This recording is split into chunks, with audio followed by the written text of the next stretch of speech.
Vous l'appelez Hasard parce que vous l'avez eu par hasard? Non, parce que son père s'appelait Hazard. Alors, on ne pouvait pas l'appeler Hazard 2. Alors, je trouvais ça, on l'a appelé Hazard. Je voulais l'appeler Radar à cause de sa queue. Parce que je crois qu'il y a de bonnes antennes. Et c'est tout ce que j'ai à vous proposer comme... Et il a quel âge? Il a 9 ans. Il est très gentil, enfin, sont des chiens de rue, quoi. Je veux dire, en principe, ce sont des chiens qui sont très intelligents. Il est très intelligent.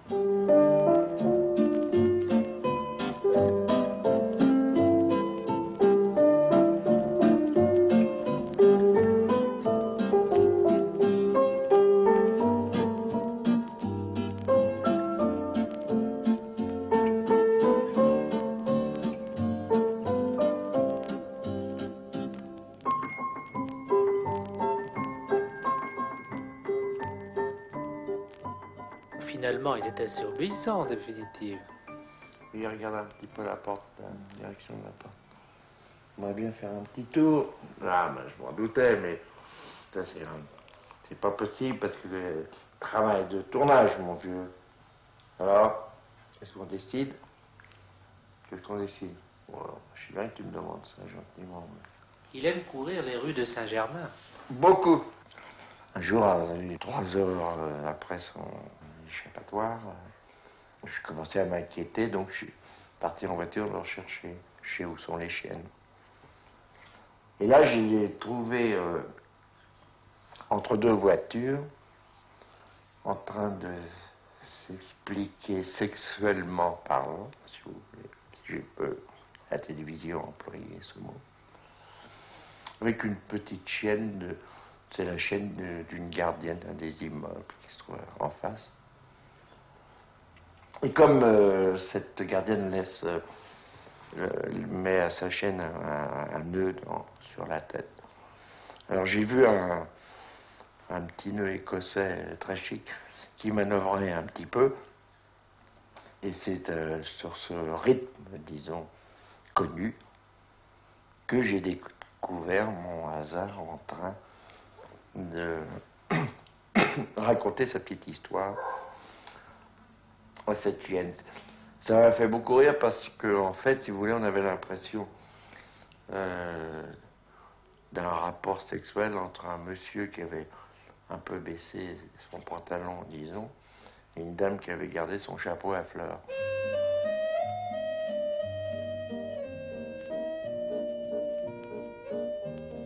C'est quelle race? Ah ça, alors, comme disait un ami, c'est le premier prix des corneaux de Brighton, quoi. C'est un chien de rue. Vous aimez les chiens de race, là, les petits chauves? Ben moi, vous savez, j'ai toujours eu des chiens dans les films. J'ai toujours fait tourner des chiens parce que c'est une bonne... il y a un bon équilibre entre les gens et les animaux. Et dans mon oncle, j'avais beaucoup de chiens. J'avais besoin de 7 ou 8 chiens de rue pour se promener. Et j'ai été chercher ces chiens à la fourrière. Il a bien fallu que je m'occupe moi-même des chiens, sans quoi il n'y a aucune raison qu'ils restent devant la caméra, enfin, ou tout au moins autour de la caméra. Et je me suis occupé de ces 8 chiens pendant tout le tournage. Ils restaient très naturels, c'est pas des chiens dressés, car en fait, si vous voulez, c'est la différence qu'il y a entre le côté naturel des acteurs, donc dans le cas des chiens de quartier, enfin des chiens, et puis le chien de cirque qui est tout le temps au garde à vous, qui attend tout le temps les ordres de son maître. C'est pas du tout pareil, évidemment. Voilà.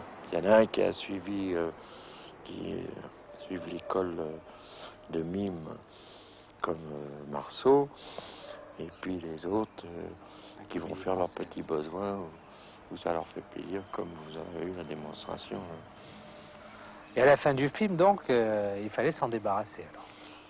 Ah oui, alors que je vous l'ai dit, le producteur a dit bon, il y a qu'à renvoyer les chiens à la fourrière. Je lui ai dit mais écoutez, franchement, c'est pas possible.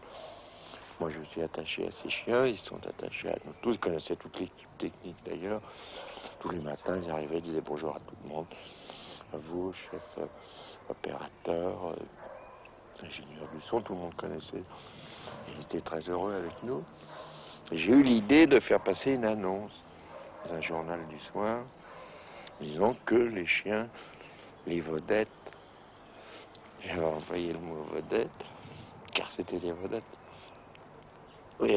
qui avaient tourné dans le film Mon oncle, et étaient mis à la disposition de gens qui seraient susceptibles de s'intéresser, d'avoir un de ces chiens. Alors là, ça a été fabuleux parce que nous avons reçu tellement de demandes. Les bonnes femmes se bousculaient. Alors, et ils ont été répartis dans tout Paris. Alors, il y en a qui sont installés avenue du Bois, très chic. Ils étaient passés par l'itinéraire du chien élégant. Il y en a un autre qui s'est retrouvé avec un petit retraité dans un pavillon à Asnières, qui sûrement a pris sa retraite avec son maître. Et j'ai regretté parce qu'en fait, je pouvais sortir au moins une trentaine, une quarantaine de chiens de la Société protectrice des animaux, en disant que j'aurais pas été très honnête de ma part. Enfin. C'était le pédigré Jacques Tati, en quelque sorte. Voilà, ils avaient... Non, mais c'est pas le mien. Dans n'importe quel autre film, ça aurait été la même chose. C'est pas parce que moi, je les faisais tourner, c'est parce que j'étais devenu des artistes de cinéma.